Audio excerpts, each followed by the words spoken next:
Alrighty, recently played here. Gonna give you my honest thoughts, feelings, and opinions on Once, Twice, Melody by Beach House. This is a deep breath in, deep breath out kind of album. This is none of that, quick satisfaction, dopamine rush kind of stuff. This is an album that you slowly digest over many playthroughs, over many weeks.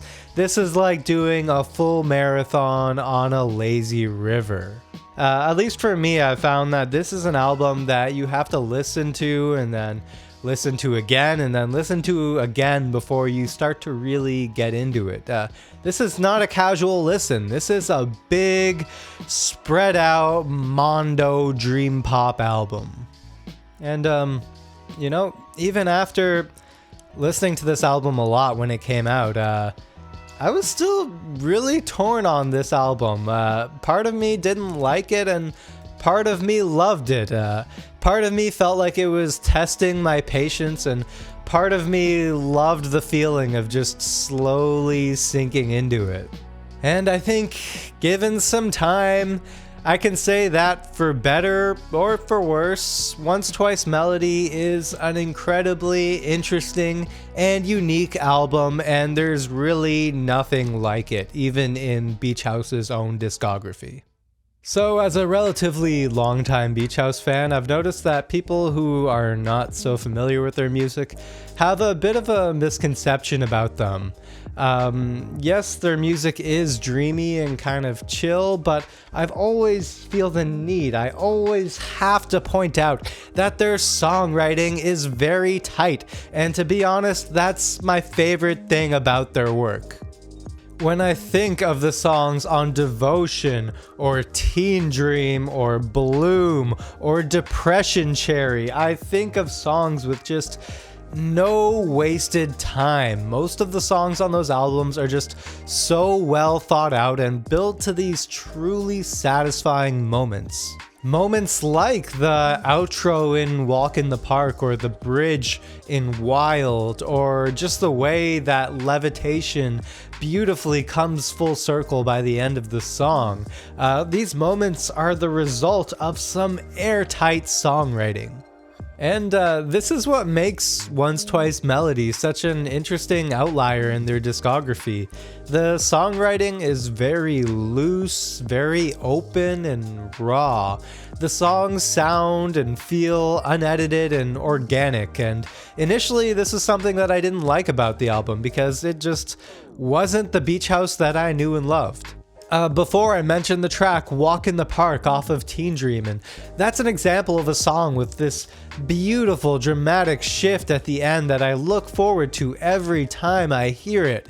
There isn't really a moment on Once Twice Melody that I can compare to that, and I don't think that makes this album any worse. Just as I've been saying, it's different. And I think as time has passed, this has become something that I really do enjoy about the album now. As much as I wanted another Teen Dream or Depression Cherry, I think I have learned to like Once Twice Melody for what it is. They had a really specific vision for what they wanted this album to be, and regardless of how I feel about the final product, I think that they achieved what they set out to do with this album. Once Twice Melody is an endless dream. It's an album that you just slowly sink into as it comforts you and kind of consumes you. I think it's very easy to criticize the album's length by saying that it's too much and it's too long, but that is entirely missing the point of the album. It's supposed to be too long. It's an album that you get lost in. It's an album that you put on and an hour goes by and you completely forgot that the same album has been on the whole time. So to kind of get into the sound and style of Once Twice Melody, I would say that there is some music in Beach House's catalog that could be considered to have a light kind of techno-pop influence, but I would say on this album, they're probably as far away from that as they've ever been. This album definitely has more of a folky rock aesthetic to it. There is quite a lot of acoustic guitar on this album, and, you know, acoustic guitar isn't necessarily a staple of Beach House's sound. But I think it works well, especially with these very loosely written songs. Something about the way that the guitar is strummed on Sunset just makes it feel like you're really in no rush to get through this album. Like, the appropriate thing to do is to just take it easy and enjoy the ride. But even with these changes to their sound and style, this is still undeniably a Beach House album. The lyrics on Pink Funeral really do a great job of showcasing that mystical, romantic concept that Beach House pull off so well. On Pink Funeral, Victoria sings, "Once was a fairy tale, then it all went to hell. Swans on a starry lake, hearts that were made to break. Tears through your white lace veil, Pink Funeral." Those are some of the most Beach House lyrics ever. And many production choices on this album just scream Beach House's signature sound.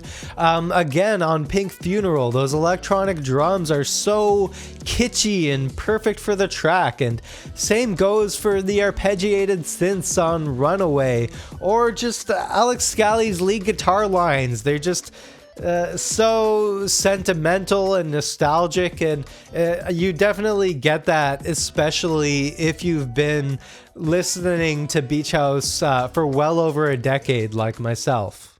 So, you know, I've talked about how I do like the endless kind of dreamy quality of this album, but I can also say that it does go both ways. Listening to an album that is so open and endless is a really cool experience, but it also kind of makes you go, when is this damn thing gonna end? It does kind of get to the point where it doesn't really feel like every subsequent track is adding very much. It's kind of just more of the same. For me, this is usually sometime around the third quarter of the album. Masquerade, I think, is the first moment of the whole album when I kind of start to get fatigued and maybe feel like I've had enough. And I can say that that feeling never really goes away from then on. Everything just starts to feel kind of meh. And I do feel like everything just up until maybe a little bit past the first half of the album, everything up until Masquerade is pretty solid and filled with a lot of memorable moments. I'm finding that Pink Funeral, Runaway, ESP, Superstar, New Romance, Sunset, these are the songs that I'm finding myself really going back to. By comparison, I think that the latter half of Part 3 and Part 4 are just not as memorable. Now I'm gonna get a little nitpicky here, but I wouldn't feel right if I didn't bring it up. Victoria Legrand's vocal performances are pretty subdued across the board on this album. I don't think they're bad, and they do meet the expectations of Beach House, but they don't exceed them. And I get that this could be part of the stylistic direction of the album, but I do miss those dramatic vocal performances that she's known for.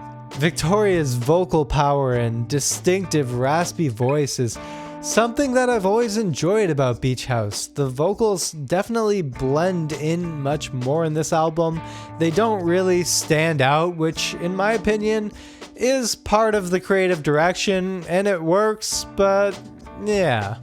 But overall, I must say that I really have enjoyed Once Twice Melody. I've spent quite a lot of time with it, and I think it's a super interesting album, and there's not really a lot I can compare it to.